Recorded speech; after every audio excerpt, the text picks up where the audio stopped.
Sticky Darkside from the Howling Ewoks, and you're listening to the Escape Pod cast. This episode was taped in front of a live studio audience of stark raving mad howling Ewoks.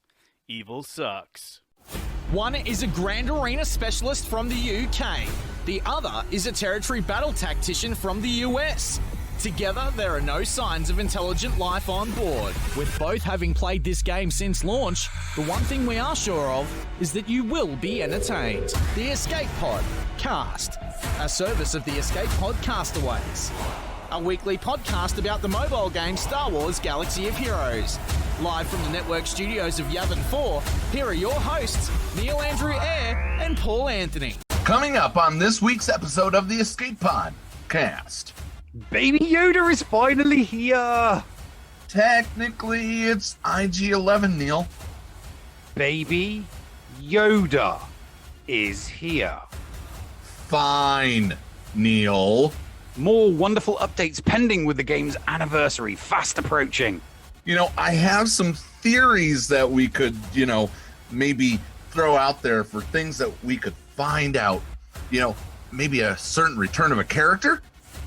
Yes, mate, and it looks like we're finally gonna get to sim the tank raid. I'm excited.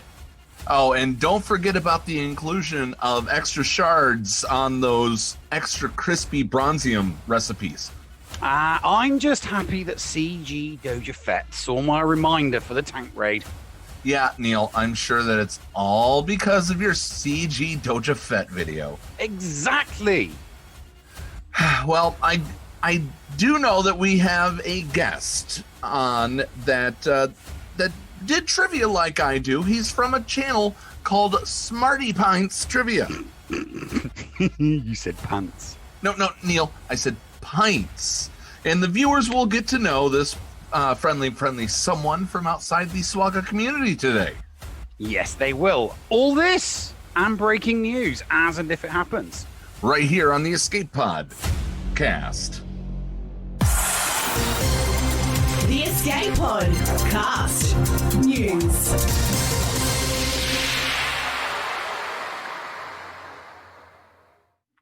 Hello there, ladies and gentlemen, and welcome to another episode of The Escape Pod Cast. I'm your host, The Nev, and as always, I'm joined by my hetero life partner, Paul. Paul, how you doing today? I'm doing all right, Neil. It has been a very, very interesting week for me. Jealous much? What? Jealous much? Oh my God, is that? That's it. That is what you were reading earlier. Holy cow, that is a 10 cents. You got, so for our podcast audience, you are holding up a copy of A New Hope. Mm-hmm. It doesn't say A New Hope though. It just says George Lucas Star Wars. Yeah, you're holding up a copy that you got for 10 cents at the 10 thrift cents, store. yeah. I can't tell if it's a first edition or if it's a second edition paperback. Regardless, it's fun. It's fun, yeah. 10 cents. Walked in, bookshelf right there by the door, started looking, saw Star Wars and Return of the Jedi, pulled them off the shelf, didn't care how much they cost, turned to look how much they were. All books in that thrift store were 10 cents on that day. Well, for me, my good news is I can now talk about it. Mm-hmm. I am transitioning to a new job. Starting the first of the month next month. So excellent. Yes, that'll be interesting to. We'll see if we have to do any pre-records. They talked about making sure that I'd be available for this, for the show. So that I don't think we're gonna have to do any pre-records, but it will make it easier, Neil. Mm-hmm. We can go overseas and do pre-records for the interviews now. I don't have anybody. I don't have to go anywhere for this. Exactly. So we can do pre-records with people that need to record at what is effectively like morning or mid-afternoon or early afternoon, because they're on the other side of the world, or not quite on the other side of the world, or at the top of the world, or the bottom of the world, or in Detroit. What? Okay. You caught me off guard with that punchline. Made you laugh. That was the intention. Oh, that was good. That was good. All right. So when we last left our intrepid heroes, we found out about the whole shard economy changes. Where they're going to have original recipe and extra crispy characters. Yeah. The original recipe characters will stay original recipe for 1 year, and then they'll become extra crispy characters where they'll drop twice as much but award half the amount of shard shop currency. Well, no. It's not. It's that you'll get the exact same amount of shard shop currency. They're just doubling the price of things. Okay, so the way to clarify it, if it's original recipe, the first year of the character being out, it will drop and it will be worth 30 shards in the shard shop. Oh, right. You're talking about you're talking about the first 12 months of a new character. Yes. Right. And if you get extra crispy characters, that is going to be 15 shards, but you're getting twice as many shards. So don't forget the raid ones as well. The raid ones don't class. The raid ones aren't going to get classed as legacy ones either. You're only going to get recipe. You're only going to get 30 per shard for them one as well. Yeah.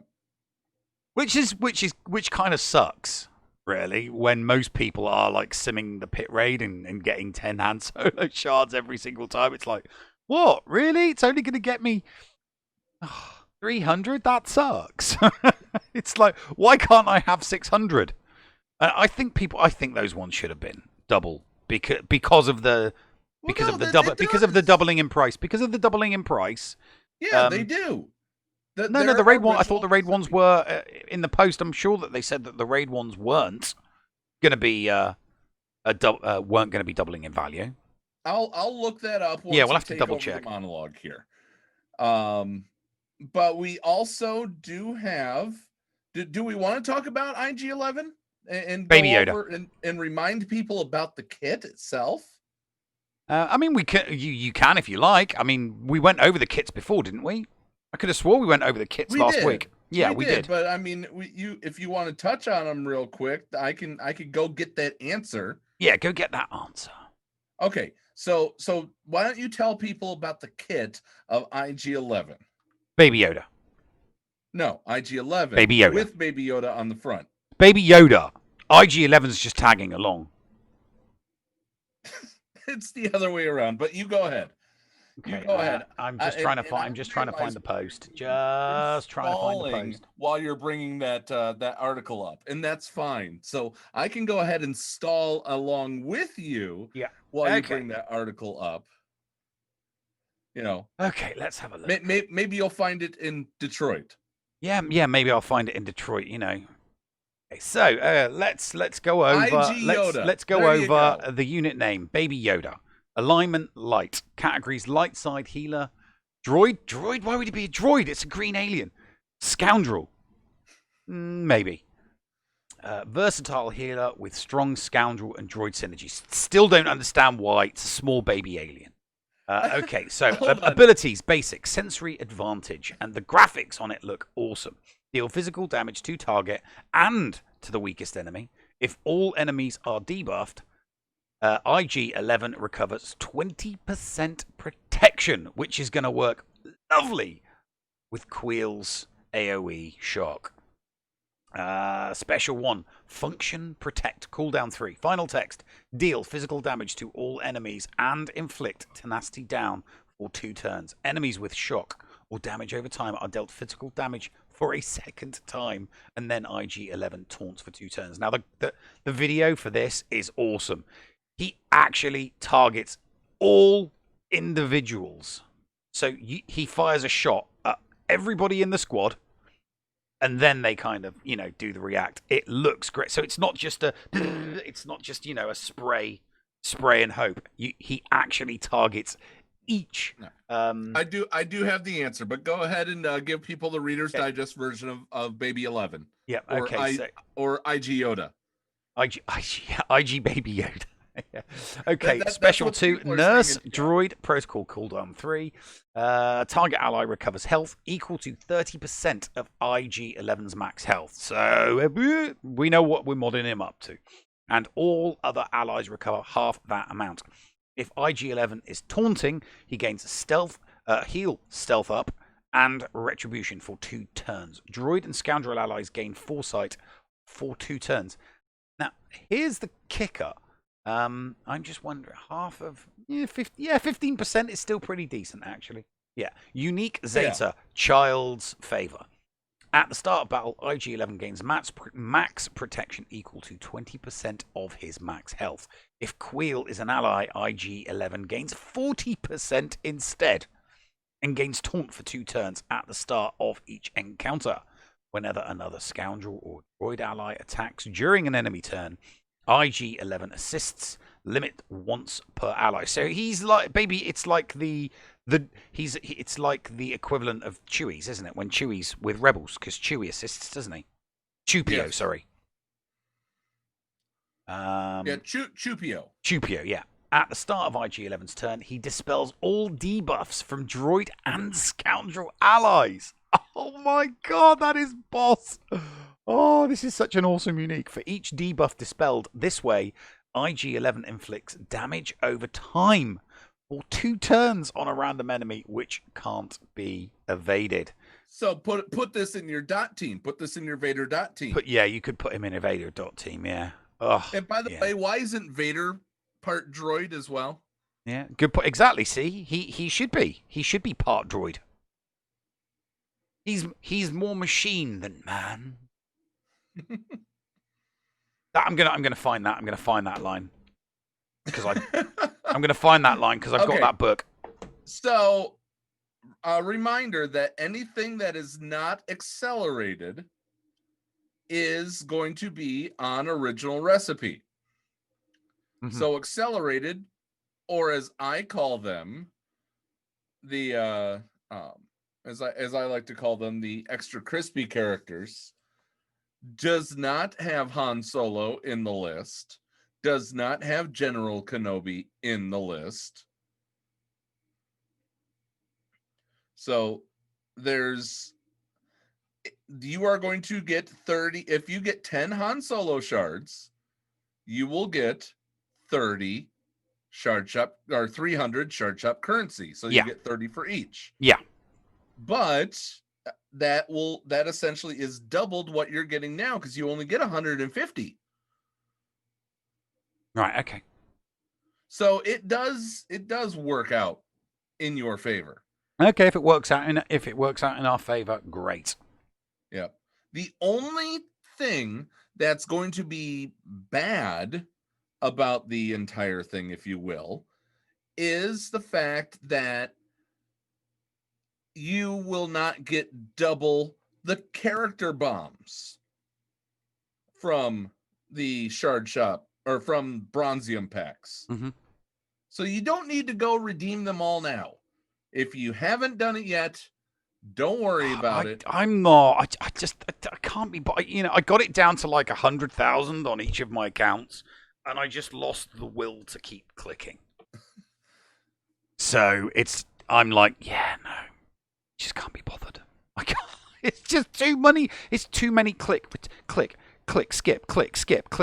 It's too much. I've done a Dear CG Dojo about this. They need to do them in 10s. If they're going to do Chronium packs in 8s, they can do Bronziums in 10s. So I have spoken. Now, it still makes sense. It still makes sense to go ahead and spend them down, but you're not going to lose as much. The only way that you'd lose a lot is if it was one of those pulls of one of the characters that give you 80 shards. Mm-hmm. Yeah. That's the only time. So it is advantageous to do it now, but it's not the end of the world because the majority of what you get has been fixed. Yes.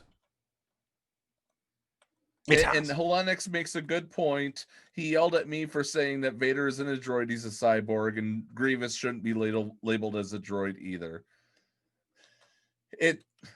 It's called comedy, Helenix. Yeah. Get with the timing. Or we'll send you to Detroit. A droid with squishy bits. Let's not go there. All right. So, I mean, we're excited all about. Have you played any of IG? Have you played any of the Galactic Challenge? I haven't played today. Full stop. I haven't done anything today. I've had a very, very busy day, so I haven't logged in on any of my accounts today. So I've no idea. I haven't got a clue. Don't have a fig. I'll be doing all of my dailies and logging in immediately while we're in the after show. So apparently, a Mando lead is your best friend in this situation. I have it on good authority that an Aura Singh lead, and it doesn't need to be high gear either.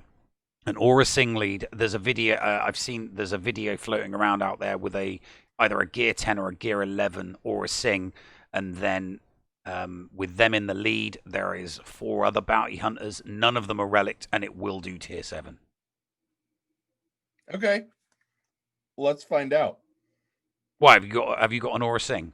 I have everybody at 7 stars. Okay. Well, in that case, let me bring up the team composition. Yeah, bring up the team composition on this, because okay. I'm going to find out if that's true, because I've completed all but tier 7. So you're saying an Aura Singh lead. Mm-hmm. Going through my bounty hunters right now. I've got an Aura Singh lead. Her leader is that everybody has plus 30% offense while stealth, and at the start of battle, all bounty hunter allies gain stealth for 2 turns. The contract is use an ability while buffed 10 times.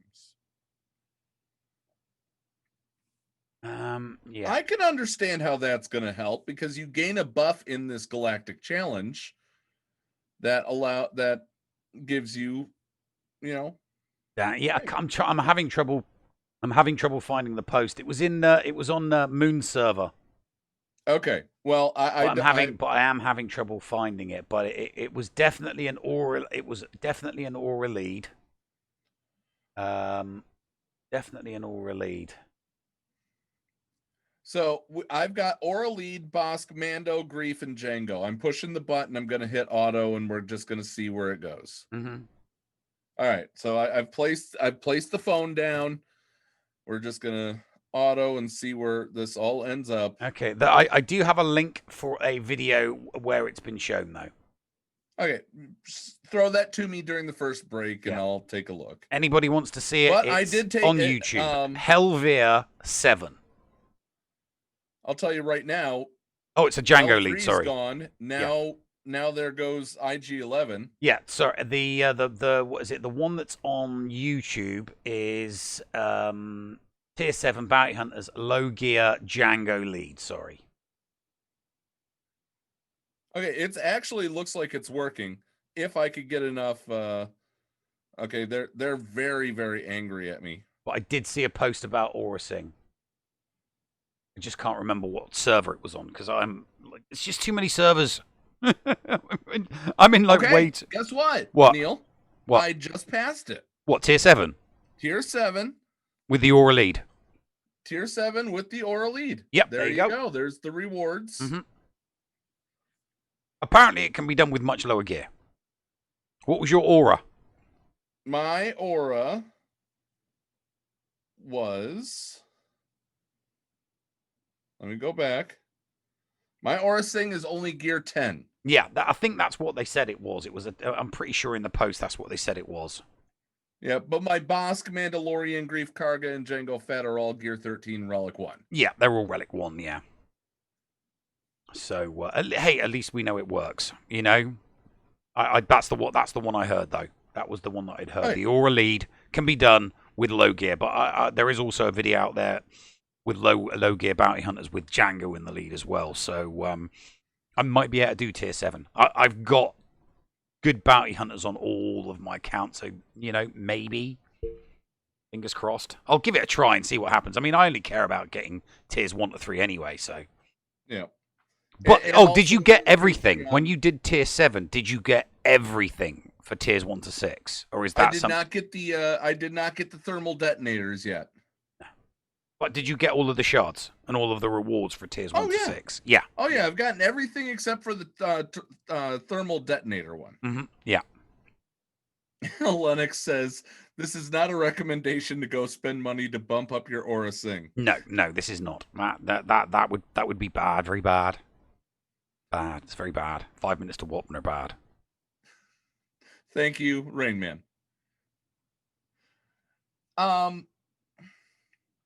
So you do get enough shards to unlock IG-11. Baby Yoda. Yeah, yes you do. And if you get another 30 shards next week, you will end up getting him to 3 stars. 3 stars, yeah. It'd be 3 stars with, is it 5 or 10 left over? I can't remember. Yeah. 5 or 10 on your way to 4 stars. And if you buy the $9.99 pack, you will get it to 4 stars. You'll get it 1 more star up. Yeah. Mm-hmm. Yeah. Depending on how good he is, I might do some of the $12.99 packs because I do have some nest eggs on a couple of my alt accounts. Not my main. I have opened 3 of them. Yeah. Did you get 10 on each? 10, 15, 15. Oh, 10, 15. That's not bad. You got 40. That's not bad at all. Yeah. Yeah. I mean, I did the same thing on my my Horde account with the Mandalorian, so that I could get him to 7 stars. I mean, I got him to seven stars so fast because every time he was in the shard store, I was buying them. Didn't matter if it was over the 1200 or the 800 or every single time he was. Yeah, I was buying them because I had the crystals. I had the crystals to spare because I get first in the fleet every single day. So yeah, it's easy. I'll see how it goes. I mean, I would like to power through and get them all to 7 stars as fast as possible. Not doing too bad on Grief. Grief's 6 stars on most of my accounts. A little bit behind on the lovely Gina because I wasn't farming her straight away. So she's at 4 stars on every single account. So got a lot of catching up to do there. But we're probably not going to get an event that we need them for until next month anyway. So I might be able to, speed it up with some shard packs. Hopefully, fingers crossed. Well, remember, we're getting Grief Karga, or not Grief Karga. Giancarlo Moff Gideon. Moff Gideon. Thank you. We're getting Moff Gideon coming up, probably with the anniversary update. Yeah. Have they done the list yet? Because last year they gave us the list quite soon as to what we were going to get in the reward pack. They haven't. They haven't given us the list yet, which is strange because I thought they would have given it to us by now. I mean, it's 5 days away. Well, let's talk about that after the break. Let's go ahead and take our first break. Okay. And coming up after the break, we'll give you our list of what we hope is in this magical 5th anniversary pack. Mm-hmm. Right here on the Escape Podcast. The Escape Pod Cast with Paul Anthony and Neil Andrew Ware. This is Micaeus, and I assure your privacy and confidentiality when using my remodding services. G'day legends, this is Heinzie. Did you know Micaeus Modding Mayhem is the premier modding service for the game that we all love, Star Wars Galaxy of Heroes? With some of the most affordable rates in the industry, Micaeus will remod your roster from top to bottom with continuous consultation with where to go from there. Micaeus has a 100% satisfaction guarantee, and he has tons of additional services available as well, like a full cleanup of your mods, PvP plans, and lots more. Contact contact Micaeus today on Discord, all in lowercase, guys, MIKAYAS 0127. That's MIKAYAS number 0127, or hit up micaeusmods@gmail.com. I fully endorse Micaeus Modding Mayhem, and you will too. Micaeus Modding Mayhem, the official remodding service of the Escape Podcast and the Escape Podcastaways Network. Hello, friends. This is Thaddeus from Going Nerdy, and I approve this message and am compensated for signups for this service. The world's largest audiobook library is at your fingertips, and the Escape Pod Castaways wants you to try it for free. Head on over to escapepodcastaways.com and click the Going Nerdy offer button to claim a free audiobook and 2 Audible originals. Cancel anytime, and it's absolutely free to sign up. Check out Audible and support the Escape Pod Castaways, all for free. See Audible website for details. Restrictions may apply. Did you know that if you signed up to become a Patreon, you could get tons of rewards? Force Ghost Scotty could do a roster review for you. Neil Andrew Air could share Grand Arena tactics. Or Paul could even help you get maximum stars in Geonosis Territory Battle. And you even get access into the after show. Sound good? Sign up to be a Patreon today. For as little as $2 a month, you could unlock a ton of potential content and also get closer to the hosts. Head to patreon.com/the Escape Pod to sign up. The following Guild Classified is brought to you by Doombringer. Do you think Wat Tambor is the only true galactic legend? Do you like to play seriously without the constant stresses of meeting lofty expectations? Does your current home not give you the return on your investment that you seek? Then look no further and join Doombringer of the Techno Union. Doombringer is a friendly and independent, perennially overachieving guild with 280 plus million GP, and it's looking for a few active and engaged members. We boast an impressive 130 and 12 TW record with no micromanagement or sandbagging, while maintaining a relaxed approach across all guild events. Doombringer features lots of experienced players who love to help others work through teams, mods, and strategies to find success in all game modes. If you love to play SWGOH, want to have success and fun, and have a good attitude and a focused roster, then we're a good match. We request 600 tickets per day and a roster with potential. Find our contact info on SWGOH.GG, and we'll chat about your potential future as part of the greatest guild in the galaxy. Would you like to hear your guild featured right here on the Escape Podcast Guild Classifieds? Reach out to us on our Discord server and post in the on-air classified room under the Yavin 4 Network Studios. I am Andy Bees, commander of the 506 Procrastination Battalion. And I'm Camp Director Flair of Gaming Embers. We are the officers of the Chain Gang. We're a collection of Twitch streamers that like to stream our Grand Arena Championship battles. In Star Wars Galaxy Heroes, we feature accounts of all sizes. From the large accounts, like Fruit Ninja Mike, to the small accounts like, well, mine. We have Grand Arena action for all viewers. With names like The Llama, Ran B, Dr. Zeppers, Mr. Jigabachi, Geek Girl 1980, Rico, Kate Gaming, Flair, Andy Beads, and the Escape Podcast's own, The Nev. We bring you continuous game action every day during the attack phase. Check us out and ride the raid chain from streamer to streamer with us. The Chain Gang is proud feature of the Escape Pod Castaways. See you on the chain, ya hosers. The Escape Pod Cast.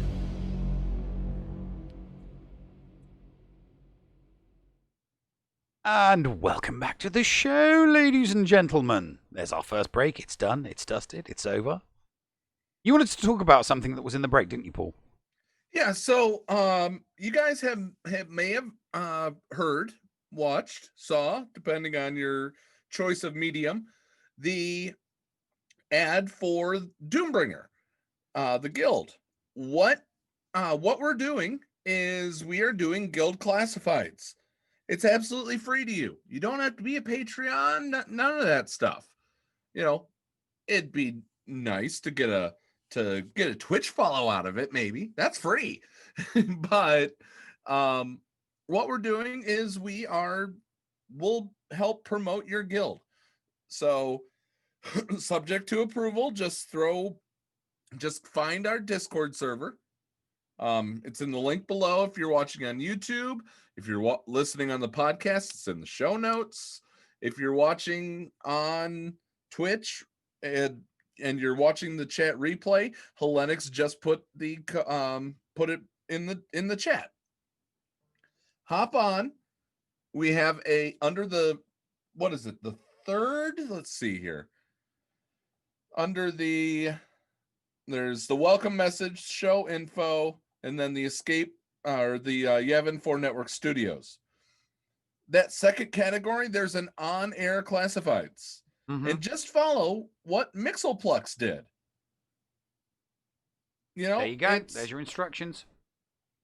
It's as easy as that. JJ Manners saying, showing some love to the community. I thought that's what we were doing all this time, Neil. Yeah, that's what I thought we were doing. I mean, hell, we'll even recruit for that one guild, 22 communities, ANZGC or whatever the hell it is. Yeah. We're you know, we're bigger than God, so we don't need advertising. We're like the Beatles of the. I was gonna say Lennon. Yeah, we're like the Beatles of SWGOH alliances. Find a bigger one. Although saying that, there might be, for all we know, there could be a massive like 50 guild alliance in, you know, I think China or Japan or, you know, one of the Asian networks. I think one of the Far East hive networks. Of scum and villainy. I think the hive of scum and villainy or the Tempered Alliance. I think both of those might have you beat.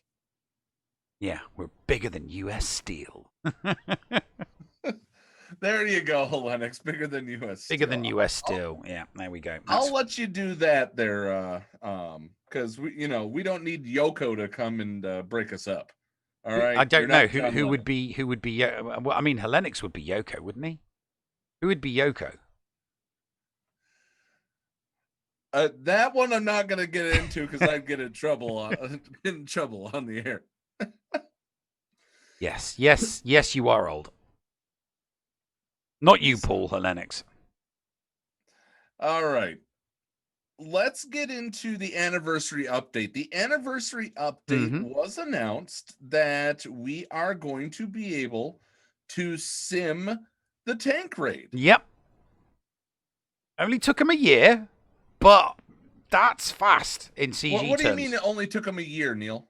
Well, I mean, it was first mentioned by CG that they were going to do it in October of last year. So that was their first mention. Obviously, it was put forward. It had been put forward as a question in 2019 several times. So it had been posed as a question.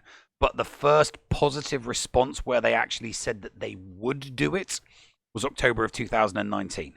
They didn't specify a date or when they would do it. They just said that they were planning on doing it next year. And that was October 2019. We're November 2020. So, hey, took a year. So now we need to start bugging them about the Sith raid.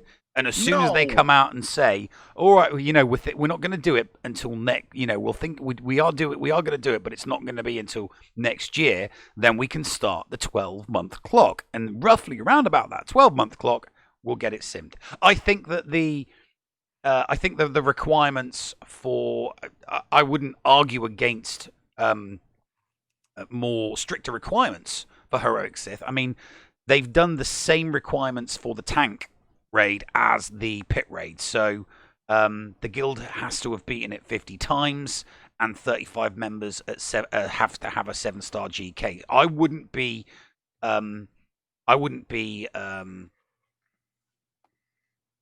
annoyed in any way, shape or form if they made the requirements tougher, like 100 times or 200 times, and that everybody has to have a 7-star Treya.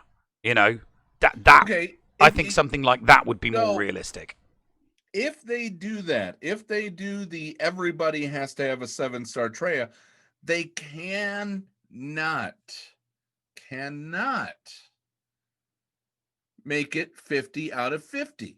The reason they're essentially are doing it with the Han Solo and the GK having 35 of 35,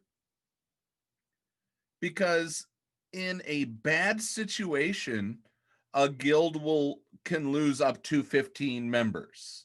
In a really bad situation, it loses all of them or half of them. Oh, but, no, I can see the logic behind that conclusion. Yeah, I see what you're getting at. Yeah. Well, in that, yes, okay, I can empathize. Yeah, I can totally empathize with that, because if you've got a small guild, yes, then obviously you wouldn't be able to reach that 50 threshold. So, maintain a 35 member at 7-star Treya threshold, but increase the number of times that it's been completed from, say, 50 to 100 or something like that. I can see that. I really can. But I would then argue that why don't you make it as long as your guild does not have this many galactic legends? You can sim it. Because there's people who want to challenge. I would love to go back and solo a pit raid once in a while. Well, I felt the exact same way when they started simming the pit raid. I had a good thing going with my guild. The pit raid was boring, and I made it exciting by turning it into a competition. So you had to hit it with a specific faction and see how far you got with a faction. But then it became simmable, and you couldn't have fun with it anymore. You couldn't test solos or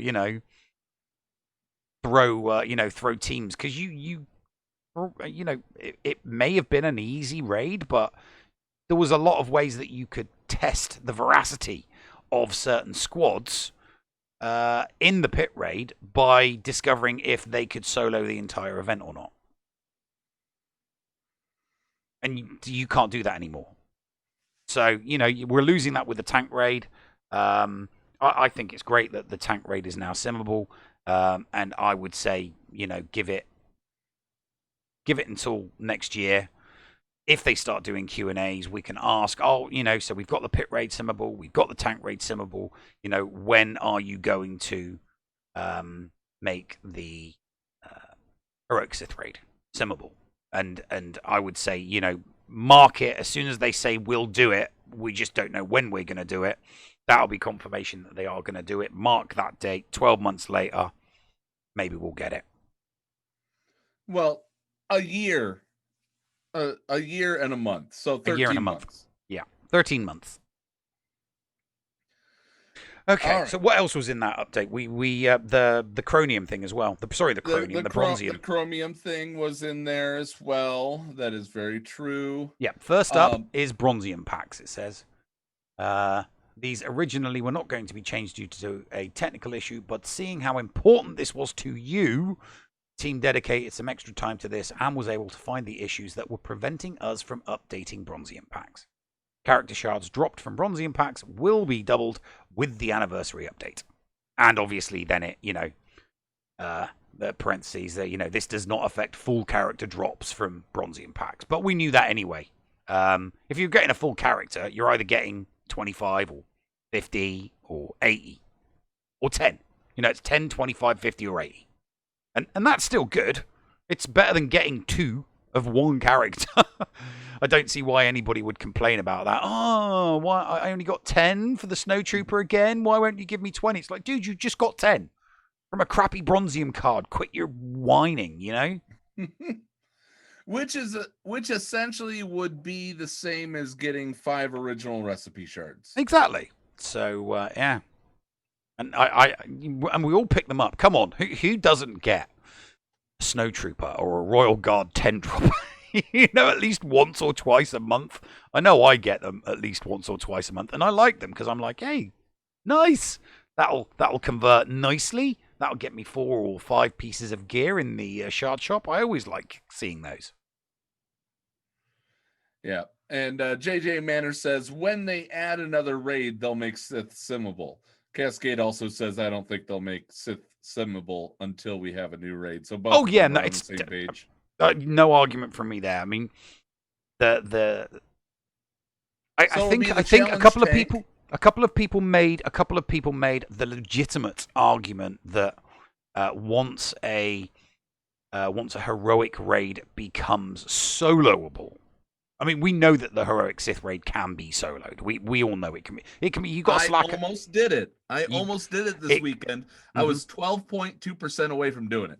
We know that it can be so. We also know that this new so let's stop using that as an argument, because they've already said that the new raid is not going. The new Rancor raid is not going to be soloable. So yeah. They said at first. Yeah, true. People start dumping the Relic 8 materials that they get as reward on all of their 7s. You know, because somebody is going to go in there with a Relic 7 GL squad and see how far they can get through. And if a Relic 7 GL squad isn't like getting tens of millions, you know, people are going to be looking at their Relic 1s and their Relic 2s and going, oh, ruh-roll. Because it is that's why one of the reasons why I think it's going to be quite exciting is because it's a new guild activity. You know, it's a new guild activity. There's going to be a flurry of videos. You know, oh, you need this squad for this tier and this squad for this tier, and you know, you need this team to get past the Gamorrean guards, and you know. So, here's the thing that I worry about. Relics are attainable early game. Yeah. You're able to do relics early. Relic 8 is going to be the new, what's the word I'm looking for here? It's going to be the new hotness. Now, if you are going to do Relic 8 only available through the Challenge Pit Raid, I apologize. I'm just trying to find the way to word this. I'm not saying that it's going to be easily soloable or that it's going to be ultra hard and you're going to need these high relics to do it. What I'm trying to say is it's probably going to take some time to do, but can be done with a lot of good Galactic Legends. Galactic Legends, as we know, are entirely endgame,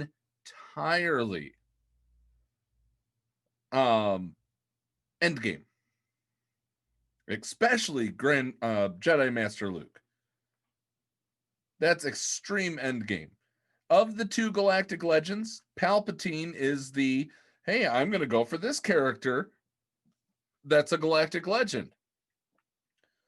Kylo and Rey are your mid-game Galactic Legends, and your way endgame Galactic Legend is Jedi Master Luke. Am I wrong in thinking this way? No, because it takes a considerably long time to get the characters and the ships. You know, we're talking 59 characters and ships to get Jedi Master Luke. So yeah, that's endgame. You are looking at I would say you're looking at 2 years, 2 to 2.5 years from beginning to that 2.5 year point to get that character if you're free to play. If you're a whale or a kraken, you could probably do it. You could probably still do it in 12 months. So because Relic 8 is going to be part of the game, and it's going to be part of lower end shard economies, if that makes sense. What I'm seeing here is that it's not going to be absolutely impossible, but it is going to be tough. And that is what I'm clinging to on this, if it is light side territory battles hard, I am going to be pissed. I am going to be really pissed. Yeah. And you will see a Paul Rage come out that has not been seen before. Yeah. No, you thought I snapped before. You thought Neil went on a Nev Rage to end all Nev Rages that now, CG has been refusing to talk to us. No. That's tacitly implying that it's my fault. I wasn't having a go at CG. I was having a go at EA, if you remember. I have said some things as well, but I never got a message from some people saying, "Ooh, that's not good." Yeah, but I've never received a message. And, CG Eric still emailed me after that, so. Okay. All right. Well. No, the new, I think when they say it's not going to be, I just think it's going to be hit point heavy. That's what I think it's going to. I think that it's not going to be soloable in the sense that they're going to make it so that, instead of needing like 100 million, you need 1 billion. It's going to be like 1 billion points. So it's not that your heavy relict squads aren't going to be able to do well in it. I think they are going to be able to do well in it, but the amount of points that you need per tier as a guild are going to be so high that, so instead of, so what one person might get 100 million with 4 of their relic squads, but, because they're constantly hitting, every now and then their protection gets whittled down, then their health gets whittled down until the team is dead, and at the end of it, they're like, wow, I got 50 million, and then you look at the full total, and it's 1 billion, and you're like, yeah, all right, we're going to need 50 people to do this. That's where I don't think it's going to be light side territory battles hard, in that you're going to go in with a full relic squad and instantaneously they're going to get taken out. I don't think it's going to be that. I think it's going to be, you're going to go in with a full relic squad and you're going to hit them and you're going to see that it's barely going to make a dent, and you're going to be like, I can get behind that. And that's what it is. It's going to be a war of attrition. It's going to be, yep, okay, so, it's so whereas, a battle might only last, like with the Heroic Sith Rage, you'd go in with Relict, and your squad would take 5 million off it, and you'd be like, that's awesome. And you slowly saw everybody get whittled down slowly but surely until they were all dead, and you got 5 to 10 million, and you're like, yeah, that's good. That's what I think it's going to be like with the new one, only it's not going to be 5 to 10 million, it's going to be 50 to 100 million per person, per tier. And that's what I think it's going to be. I don't think it's going to be, because if they make it so that people going in with fully relic squads just get instantly annihilated, no one's going to do it.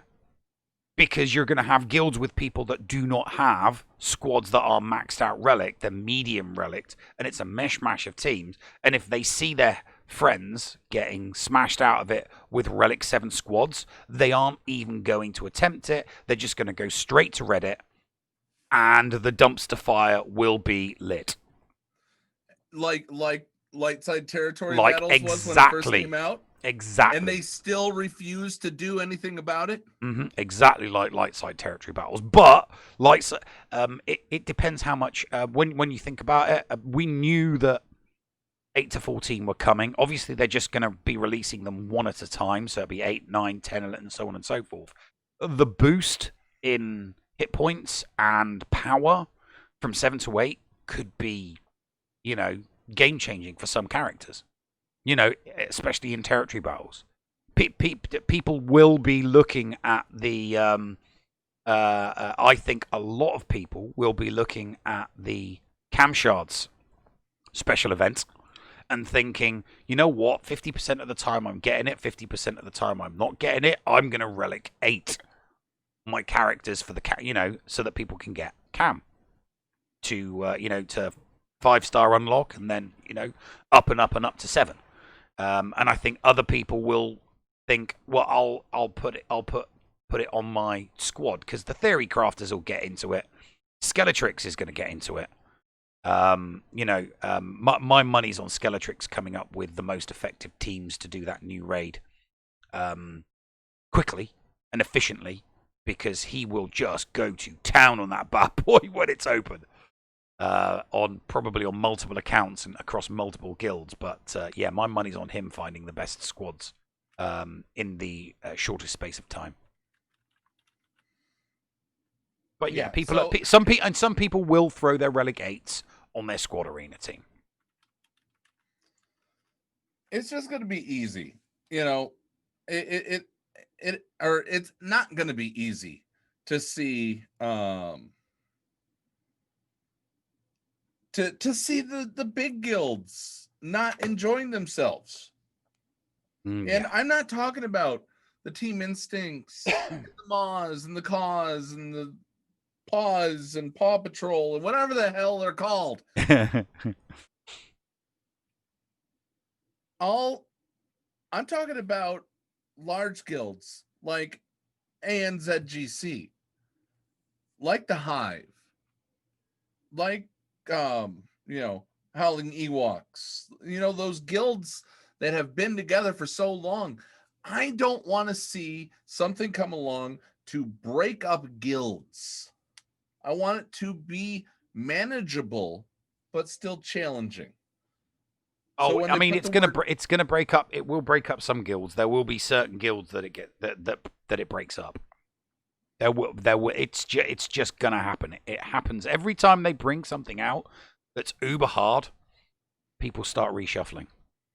For me, for the Ewoks of Endor, for my old guild, it was the Lightside GOTB that split the guild, and it got disbanded.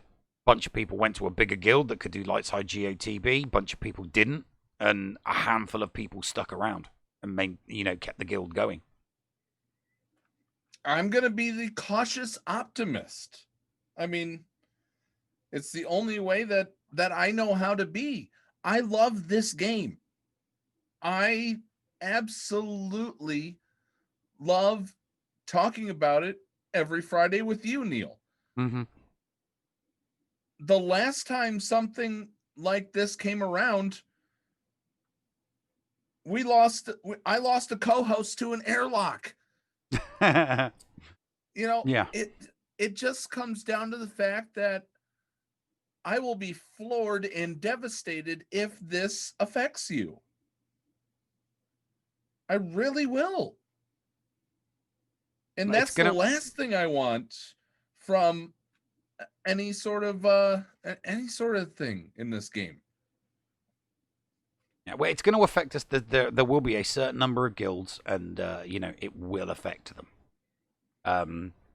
I don't think it will be guilds that are doing well and taking the GOTBs seriously. I think it will be the guilds that aren't taking the GOTB guild seriously, and they're thinking to themselves, right, we can pump everything we've got into getting a handful of stars in the GOTB, or we can redirect and start putting all of our efforts into making the squads necessary to complete the new pit raid, the new tier of Rankle raid. I'm slightly honking on the car horn of my own car when I say this, though, but I do want to congratulate and thank all the members of Yavin 4 for picking up 3, not 1, not 2, but 3 new stars this past Lightside Geonosis territory battle. Oh, nice one. 3 new stars. Yeah, we got Bravo to you guys. Yeah, we hit 11 this last one as well, which was quite nice. Here's the problem though. Kiadi Mundi shards. We do our best to focus on them. They did release IPD and they did release Rebel Snow Leia. They did release those in packs and bounty hunters and things like that. It's time that they do the same thing for Watt and Key.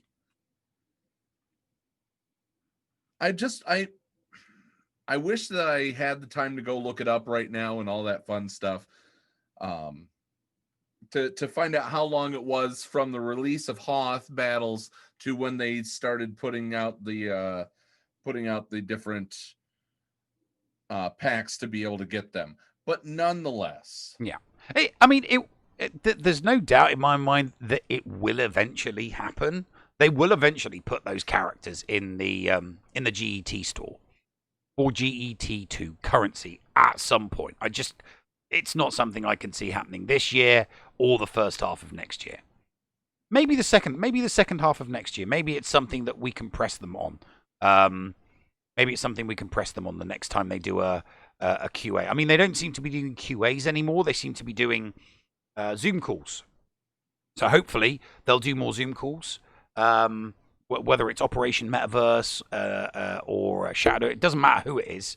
They got to do Gambit. I would love to see them with Gambit. Yeah, I would love to see them do us with Gambit. That would be good.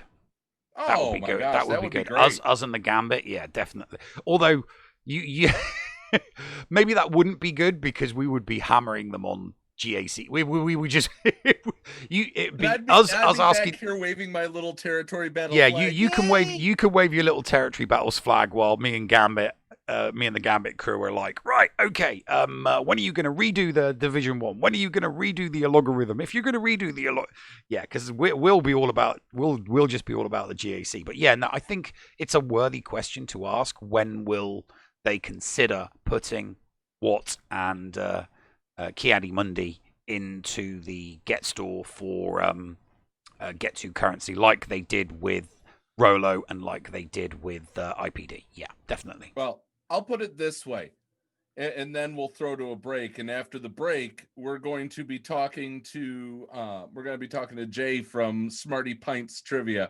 Guys, I can't wait for you to meet him, and the whole reason behind why I'm doing this will be revealed in the coming moments here after the break.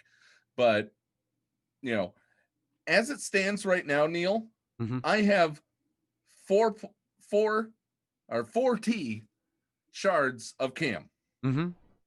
I will unlock him 1 year from now. Yeah.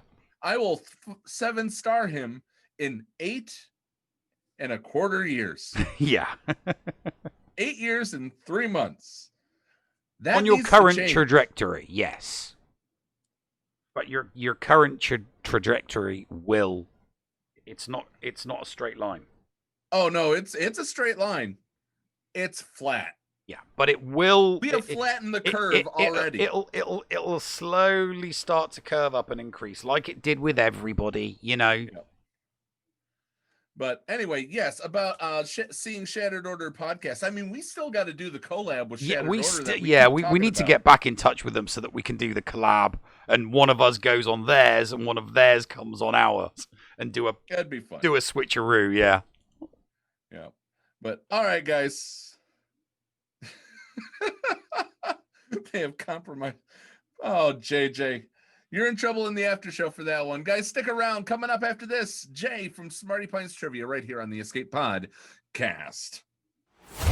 The Escape Pod Cast with Paul Anthony and Neil Andrew Ware. Hello, Escape Podawans. It is the Llama here to remind you that the Escape Pod Castaways are on social media. We're on Facebook, we're on Twitter, you can catch us on YouTube and on Twitch every week streaming Star Wars Galaxy of Heroes, LEGO Legacy Heroes Unboxed, your favorite new Galaxy of Heroes show GA Center, and so much more. Come catch us on the web. Are you a member of Team Paul or Team Neil? Maybe you prefer story time with the llama, or dabble in the buttery side of the Force with Biscuit Weasel. Or maybe you like the Escape Pod talents from Down Under like Heinzie and Scotty. No matter who you support, you can get one of my designs from the Escape Podcast merch store. Just go to escapepodcastaways.com, click on the merch link, and it will take you to the TeePublic site where you can support me, Mrs. Anthony, also known as Critty K. Also be sure to check out the Mrs. Anthony Shirts channel on the Escape Podcast's Discord server weekly to vote for my latest shirts in the Design Derby on Woot. Links for both of these are down below. Thank you for supporting the Escape Pod cast. Heinzie from the ANZGC is officially a member of the Escape Pod Castaways. Make sure you go and search for Heinzie on YouTube today, because he live streams a lot of his GAC content, and not only does he do that, he also does some pretty fun videos from time to time, including a behind the screen, and also streaming Jedi Fallen Order. And from time to time, this idiot might drop by. Head on over and check out Heinzie today on YouTube, a part of the Escape Pod Castaways network. The Escape Pod cast for kids. It's really cool. Hello, Escape Padawans, and welcome back to Storytime with the Llama and the Escape Pod cast for kids. This week on the Journey Through the Journey Guide series, it is episode 10, and we have a great one. It is the Flight of the Falcon legendary event for the first ship character, Han's Millennium Falcon. Let's get into it. So, for this event, you're going to need 1 capital ship and 4 bounty hunter ships. All of them are going to need to be at 7 stars, ability level 8 with 40,000 GP. Now, the ships that you're going to want to take into this event, I suggest for your capital ship, you use Executrix, which is Moff Tarkin's ship. It's really the best kind of dark side capital ship that you get first off in the game, and it'll make this event pretty simple. Now, the bounty hunter ships are going to be Slave 1, which is obviously Boba Fett's ship, Houndstooth, which is Bosk's ship, Xanadu Blood, which is Cad Bane's ship, and IG-2000, which is IG-88's ship. Now, like other events in the past, there are 7 tiers of this event to take the Millennium Falcon to 7 stars. It will unlock at 5 stars if you do up to tier 5 in the event, so I highly suggest you do it. It's a really, really great ship. Now, the difficulty for this event is easy to medium just because RNG is a thing, but it really is a straightforward event. If you have the ships where they need to be, you should have no problem. Now, let's take a look at the Millennium Falcon itself. Now, tags, it's got a light side tag, it's an attacker, a rebel, it's a scoundrel, and it's a cargo ship. As far as crew goes, obviously Han Solo and Chewbacca are the 2 crew members that you'll need for this ship. Now let's take a look at its abilities. His basic abilities, special modifications, will deal physical damage to the target enemy and call another random rebel ally to assist. It also inflicts target lock for 2 turns on a critical hit, and if the allied capital ship is rebel, it will dispel all buffs on the target enemy. Now, the first crew ability, which is Han Solo's crew ability, Watch This, the Falcon will dispel all debuffs from itself, recover 50% health and protection, and gains the Outmaneuver unique buff for 3 turns. Additionally, it'll gain 35% turn meter for each active rebel ally and Empire enemy. Now, Outmaneuver grants the Falcon 25% evasion, the Falcon can't be countered, and it can't be targeted if there are other allies present, unless the Falcon is taunting. So that's a pretty key ability. It makes it really, really useful in a fleet when you have other ships active and you want to be able to have the Falcon out there. Nobody can touch it. Now the second crew ability, Punch It, which is Chewbacca's crew ability, deals physical damage to all enemies and grants all allies defense penetration up for 2 turns. This attack will also deal 25% more damage for each dark side and Empire enemy. Now the first unique for the Falcon, she may not look like much. All allies have 10% critical chance and it's doubled for rebels. The Falcon also has a 50% chance to assist whenever another rebel ally uses an ability in their turn. Whenever an ally reinforces, the Falcon grants them accuracy up for 2 turns. If that ally is a rebel ally, they also gain critical damage up for 2 turns as well. Now, when another rebel ally is infected with 3 or more different debuffs, the Falcon will dispel all of those debuffs with that ability.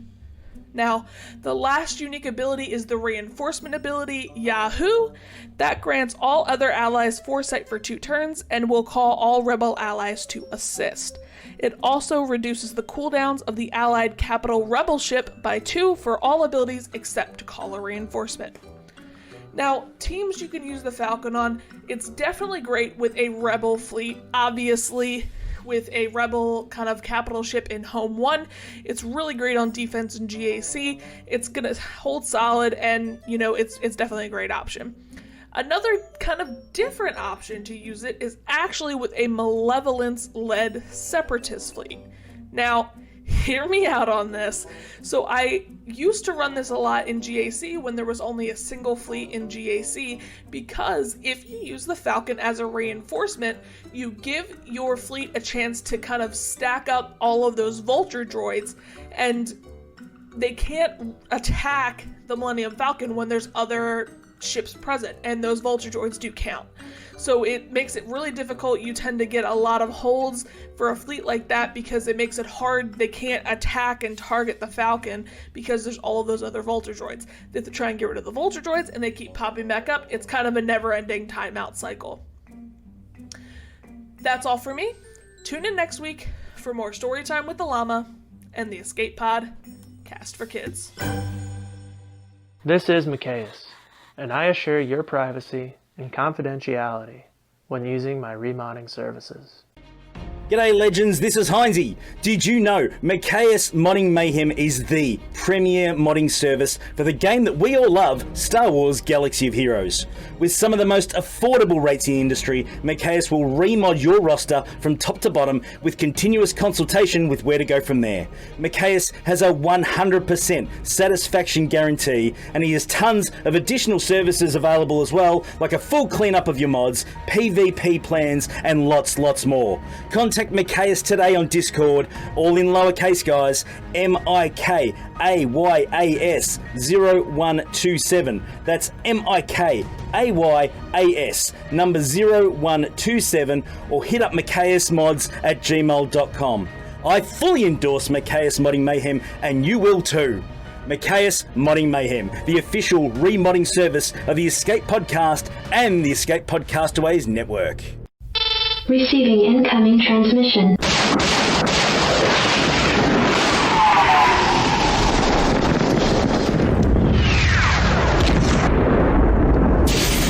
Receiving incoming transmission.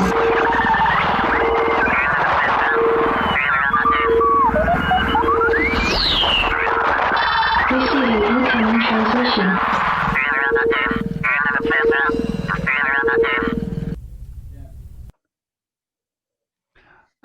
Welcome back to the show, ladies and gentlemen. This week's incoming transmission is something a little different from our normal incoming transmission. So I'll hand over to the Master of Ceremonies as he introduces you to our guest for this week. All right, guys. So, you know, for those who don't know this about me, for the past 6 years, I'm not counting time since I paused time once COVID hit. So for the past 6 years, I've been hosting a trivia night in Houston at a local restaurant. I have the highest attended in the company. I'm very proud of it. And then when I go on Twitch and I see somebody doing what I love, I want to spotlight them like heck. This person who is down below us, he goes by the name Jay. I asked a little bit about him. He sent me some really fun facts. He runs the Queen City Half Marathon every year in Saskatchewan. He even started a hobby job for a draft beer vending machine called the Easy Pub. Mm-hmm.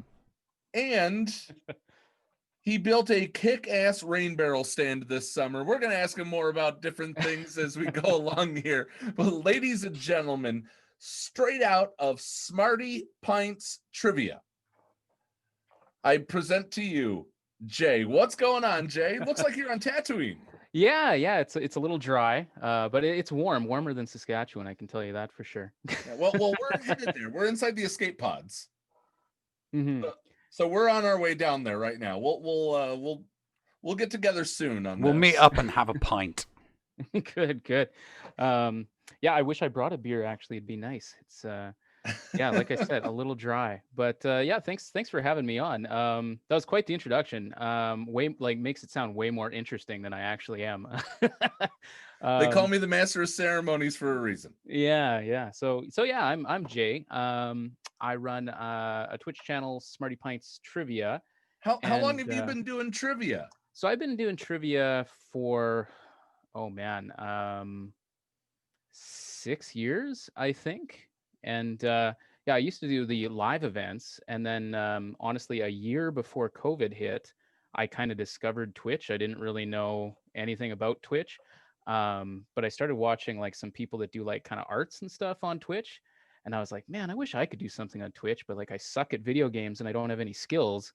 Then I was like, wait a sec, I've got this like trivia business. Maybe I could just jam trivia into Twitch, and you know what? It kind of worked out. And then with COVID hitting, everyone's going online for kind of their trivia needs now. So it was kind of serendipitous, not to downplay COVID, but it worked out for people coming to Twitch for trivia. So there's that. So you're from Saskatchewan, so that means that you're from America's Hat. Yes, yeah. We have a lot of our beloved people that are from America's Hat. Dickie Darkside, Andy Beads. Who else is up there? Don't we have? It's just Ian is in Utah. Who's the other Canuck? Yeti. Yeti. So you're in good company here. So good. Yeah. I'm assuming most from probably Toronto or Vancouver. It seems like that's where just about everyone's from. We No? got some Newfies as well. Oh, okay, yeah. Yeah. I might sound like I have a Canadian accent, but no, it's the Newfies that have the accent.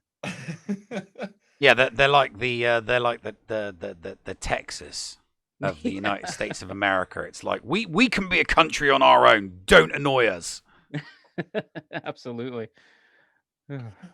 So you this kind of leads into one of the things that you had sent me in your fun little factoids about Jay, the Just Jay era post. Are you a gamer at all? I am a little bit. Yeah, one of the I was struggling for interesting facts, but the one that I gave you was I'm a big fan of Binding of Isaac. In fact, I was doing that up until about 15 minutes ago. But I've clocked I think about 1,000 hours in that game, and it's just like a life ruiner of a game. Like you pick it up, you get hooked, and you never put it down again. So yeah, that takes up a lot of my time when I'm not doing trivia. It's trivia and the Binding of Isaac and work, and that's about it. Other than that, not a lot goes on. What industry do you work in? You don't have to say where you work or whatnot. What industry do you work in? Because I got my trivia gig because I did radio. Yeah. But I ended up keeping it because I worked IT. Oh yeah.